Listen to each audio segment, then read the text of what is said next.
المشاهدين الكرام، السلام عليكم ورحمة الله تعالى وبركاته، وكل عام وأنتم بخير بمناسبة ذكرى مولد النبي الشريف سيدنا محمد صلى الله عليه وسلم.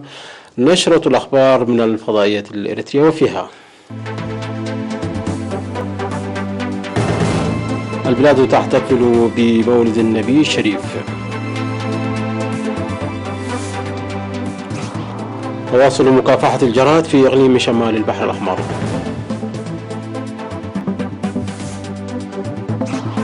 جهود لصقل قدرات الشباب في العمل. مادورو يؤكد أن هجوما استهدف أكبر مصفاة للنفط في فنزويلا. جولة ثانية من مفاوضات ترسيم الحدود بين لبنان وإسرائيل. والإعصار زيتا يبدأ باجتياح الولايات المتحدة. أهلا بكم مشاهدينا.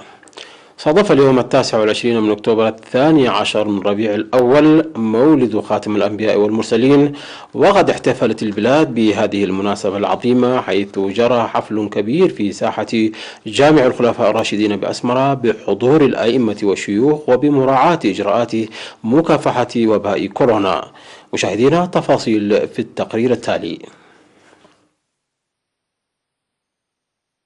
وبعده صلى الله على محمد صلى الله عليه وسلم. احتفلت البلاد اليوم 29 من أكتوبر 12 من ربيع الأول 1442 هجرية بمولد المصطفى عليه أفضل الصلاة وأتم التسليم، وقد نظم حفل بهيج بالمناسبة في ساحة جامع الخلفاء الراشدين لمدة ساعتين تقريبا، ابتداء من الساعة 9 صباحا، بحضور عدد محدود من الأئمة والشيوخ التزاما بإجراءات مكافحة جائحة كورونا المستجدة. وبث مباشرة عبر الفضائية الإريترية وإذاعة صوت الجماهير الإريترية وإذاعتي زارا ونوما. وقال رئيس مجلس الأوقاف الإسلامي لمدينة أسمرة سيد محمد سعيد بشير في الكلمة التي ألقاها إن هذه المناسبة تسهم كثيرا لتنشئة الأجيال بالقيم السمحة، لذلك ينتظرها الكبير والصغير بلهفة كبيرة سنويا.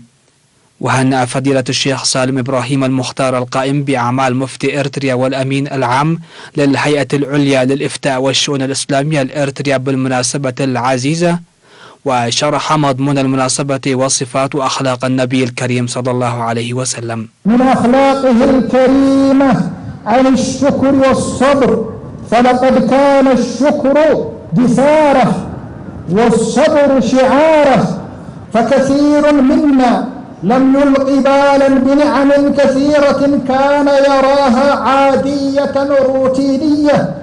وقال إن من حق المصطفى على أمته يوم مولده أن تسعى جاهدة للتعريف بسيرته وأخلاقه السمحة والقيم النبيلة لدعوته والتحلي بها. وقدم سماحته التهاني والتبريكات للإريتريين بالداخل والخارج عامة والمسلمين خاصة، وإلى قوات الدفاع الإريترية الباسلة، والتحية والإجلال والتقدير للجيش الأبيض لمجاهداته لمكافحة وباء كورونا المستجد. شهد الحفل باقة من الأناشيد والمدائح النبوية التي قدمها طلاب الخلاوي في أسمرة. فاتت الأشواق والهوى الدفاق صحيح. أكد مراسل وكالة إرينا تنفيذ أعمال فاعلة لمكافحة الجراد المتكاثر في إقليم شمال البحر الأحمر بدءا من 23 من أكتوبر الجاري. وأفاد المراسل نقلا عن المهنيين الزراعيين والإدارات بالسيطرة على الجراد الذي تكاثر في مساحة تبلغ حوالي 1400 هكتار في الحملة التي نفذت في مديريات غرورة وأفعبت وشعب. وأشاد المزارعون بجهود أفراد قوات الدفاع والمهنيين الزراعيين لإبادة أسراب الجراد الصحراوي والجراد المتكاثر في مختلف المناطق قبل بلوغه طور الطيران. كما تجري أنشطة السيطرة على الجراد المتكاثر في مديرية أصماط بإقليم عنسبة ومناطق محدودة في مديريتي كركبت وسلعاء بإقليم القاشبركة. وقد تمت السيطرة برش المبيدات في الإقليم الجنوبي على أسراب الجراد التي ظهرت منذ 20 وحتى 27 من أكتوبر في 19 موقع في مديريات دباروة ومندفرة وعدخالة وابن حيلي وصنعفيه وعدقيح، ومنذ منتصف هذا الشهر في مديريتي طرونا وميعيني. وفي الإقليم الأوسط تمت السيطرة على الجراد الصحراوي الذي انتشر في أراضٍ تقدر مساحتها بأكثر من 200 هكتار في ضاحية سلع دعرو بمديرية قالة نفحي صبيحة يوم 24 من أكتوبر بالتنسيق بين الجهات المعنية والمواطنين. وأوضحت وزارة الزراعة باستمرار الأنشطة في مختلف مناطق البلاد لمكافحة أسراب الجراد القادمة من إثيوبيا والمتكاثرة في الداخل. تجدر الإشارة إلى أن وزارة الزراعة قد وجهت الدعوة للمزارعين للإسراع في الحصاد لعدم توقف أسراب الجراد القادمة من دول الجوار وتقديم المعلومات السريعة للجهات الحكومية المختصة عند ظهوره.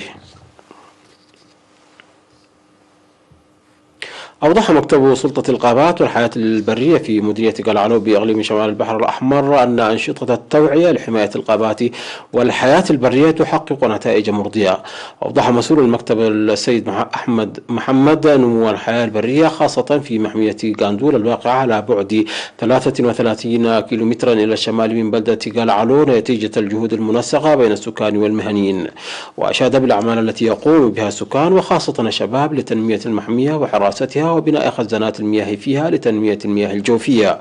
وقال إن الحيوانات البرية الموجودة في المنطقة تجد الكلأ الكافي لكنها ترتحل إلى مناطق أخرى للمياه وتحل المشكلة ببناء الحفائر والسدود. أوضح الشباب المتدربون في مختلف المهن أنهم يصقلون المهن المكتسبة بالعمل التطبيقي لإعمال البلاد في مختلف المناطق. وأوضح الشباب العاملون في توسيع وصيانة طريق فلفل شبح أن العمل الذي يقومون به جزء من برامج التنمية التي تنتظم البلاد لإحداث تغيير في حياتهم وتطور المجتمع ويسعون جاهدين لإنجاحها. وذكر الشباب العامل في الآليات الثقيلة وتوجيه العمل بلوغهم هذا المستوى استفادة من الفرص التي أتيحت لهم. مشاهدينا نشرتنا تتواصل من الفضائية الإريترية ولكن بعد فاصل قصير فابقوا معنا.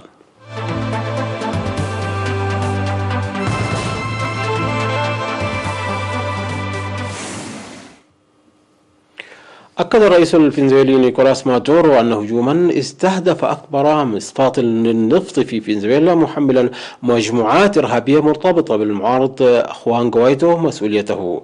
وقال الرئيس الاشتراكي في مؤتمر صحفي في كاراكاس أن مصفاة أموال الواقعة في شمال غربي فنزويلا تعرضت لهجوم بسلاح قوي، مضيفا أن هذا الهجوم أدى إلى انقلاب برج معدنه أكثر سماكة من معدن دبابة هجومية. وردا على هذه التصريحات أكد خوان غوايدو أن مادورو أطلق أكاذيب وكتب في تغريدة على تويتر: ما دمر أمواي والمصافي فساد ونهب للمنشآت النفطية. وقالت المعارضة أن انفجارا حدث في أمواي ورأى النائب لويس ستيفانيلي أن الحادثة نجم على الأرجح عن تسرب لحمض الهيدروفلوريك وليس عن هجوم. وتنتج فنزويلا التي تمتلك أكبر احتياطيات نفطية مؤكدة في العالم 400,000 برميل يوميا مقابل 3.2 ملايين برميل قبل 12 عاما. عقد لبنان وإسرائيل مناقشات تقنية حول ترسيم الحدود في جولة التفاوض الثانية في منطقة الناقورة الحدودية في جنوب لبنان برعاية الأمم المتحدة ووساطة أمريكية. وانطلقت المفاوضات في 14 من الشهر الحالي بين البلدين اللذين يعدان في حالة حرب ويطمحان إلى تقاسم الموارد النفطية في المياه الإقليمية بعد سنوات من وساطة تولتها واشنطن التي تطلع بدور الوسيط في المحادثات. واستمرت الجلسة قرابة 4 ساعات وعقدت بعيدا عن وسائل الإعلام في نقطة حدودية تابعة لقوة الأمم المتحدة في جنوب لبنان اليونيفيل بحضور ممثلين عن الأمم المتحدة. ويصر لبنان على الطابع التقني البحث للمفاوضات غير المباشرة الهادفة حصرا إلى ترسيم الحدود البحرية، فيما تتحدث إسرائيل عن تفاوض مباشر. بدأ الإعصار زيتا باجتياح لويزيانا في جنوب الولايات المتحدة بعدما دخل البر الأمريكي من ساحل الولاية المطلة على خليج المكسيك ترافقه رياح بلغ سرعتها 175 كيلومترا في الساعة وفقا للمركز الوطني للأعاصير. وزيتا العاصفة 11 التي تضرب الولايات المتحدة هذا العام ودخل اليابسة من بلدة كوكودري الواقعة على بعد 100 كيلومتر جنوب مدينة نيو أورليانز في جنوب شرق لويزيانا. وأصدرت السلطات تحذيرا من الإعصار يشمل المناطق الممتدة على مسافة 300 كيلومتر من مدينة مورغان في لويزيانا إلى الحدود بين ولايتي ميسيسيبي وألاباما. وحذر المركز الوطني الأمريكي للأعاصير ومقره في ميامي بولاية فلوريدا من أن الإعصار سيتسبب بالإضافة إلى الرياح العاتية والأمطار الغزيرة بأمواج عاتية وارتفاع مستوى سطح البحر. ومع ارتفاع درجة حرارة سطح المحيطات تزداد قوة الأعاصير بحسب علماء يتوقعون ارتفاعا في نسبة الأعاصير من الفئتين الرابعة والخامسة الأكثر تدميرا. أضافت شركة تويوتا اليابانية لإنتاج السيارات 1.5 مليون سيارة إضافية لقائمة السيارات التي طلبت استردادها لإصلاح خلل في مضخات الوقود يمكنه التسبب في تعطل المحركات. وتقول تويوتا أن عملية الاستدعاء الأخيرة ترفع العدد الإجمالي إلى 3.3 مليون سيارة تحمل العلامة التجارية تويوتا ولكزس تحتاج للإصلاح. والاستدعاء يغطي أكثر من 40 طرازا لسيارات يعود تاريخها لعام 2013 وهو ما يشمل الكثير من طرازات تويوتا ولكزس. وسيقوم وكلاء تويوتا ولكزس باستبدال مضخات الوقود بدون أي تكلفة يتحملها العملاء. مشاهدينا، انتهت النشرة. شكرا على حسن المتابعة. تحية لكم إلى ما كنتم. إلى اللقاء.